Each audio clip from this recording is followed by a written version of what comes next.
वणी येथील दत्तनगर परिसर साधारणतः 500 ते 700 लोकवस्तीचा. या ठिकाणी 10 ते 15 वर्षापूर्वी उभारलेले जुने शौचालय होते. या ठिकाणी नागरिकांनी सरपंच मधुकर भरसट यांना लक्षात आणून दिले की या ठिकाणचे जुने शौचालय काढून त्या ठिकाणी नवीन शौचालय उभारावे. त्या ठिकाणच्या नागरिकांची मागणी तात्काळ मान्य करत सरपंच मधुकर भरसट यांनी भारत केअर कंपनीच्या माध्यमातून CSR फंडातून आधुनिक टेक्नॉलॉजीने सुसज्ज असे अद्ययावत शौचालय नागरिकांसाठी उभारून दिले.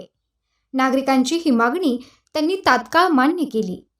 म्हणूनच या ठिकाणचे नागरिक म्हणतात की सरपंच मधुकर भरसट यांच्यासारखा सर्वसामान्य, मनमिळाऊ, मितभाषी आणि गरिबाची जाण असणारा माणूस जर आमदार म्हणून या दिंडोरी पेठ विधानसभेला लाभला तर नक्कीच या तालुक्याचा कायापालट झाल्याशिवाय राहणार नाही.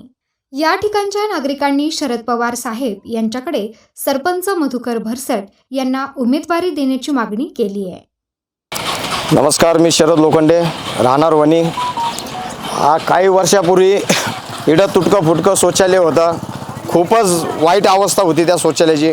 पण आम्ही सगळ्या गावकरी लोकांनी आम्ही एकत्र होऊन सरपंच साहेबाकडे गेलो. त्यांच्यापाशी विनंती केली की साहेब आमचा शौचालयाचा प्रश्न मार्गी लावा. तर त्यांनी आमच्या सगळ्यांच्या विनंतीला मान देऊन आमचा प्रश्न मार्गी लावून आणि एवढं चांगलं शौचालय आम्हाला उभारून दिलं.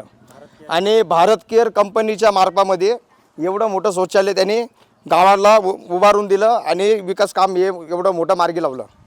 तर आज सगळ्या वणी गावाच्या वतीनं मी माझ्या मनापासून बोलतो आहे की असा सरपंच जर का या तालुक्याचा आमदार झाला तर ह्या पुऱ्या तालुक्याची, या गावाची कायापालट होईल. विकासाचे अनेक कामं रांगीरूपी लागेल.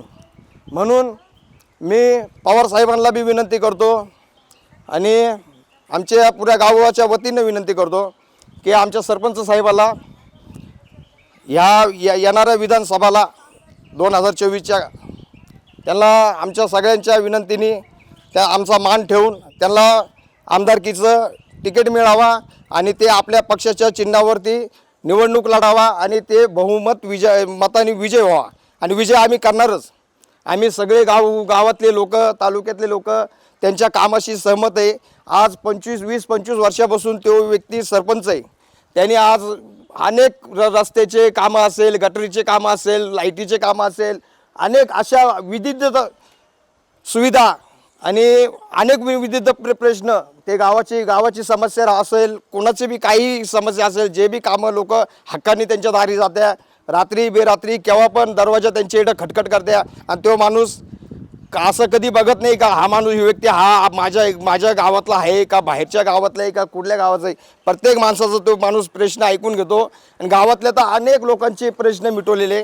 फक्त मी एवढंच विनंती करतो मी पवार साहेबांना की कुठल्या आमच्या सगळ्या गावांच्या विनंती ऐकून आपण फक्त त्यांना तिकिटाची कन्फर्म करून द्यावा आणि आम्हाला म्हणजे त्यांचा प्रचार करायला उत्साह येईल आणि आम्ही आमच्या कामाला लागून जाईल, अशी विनंती आमच्या सगळ्या वणी गावाच्या वतीने करतो.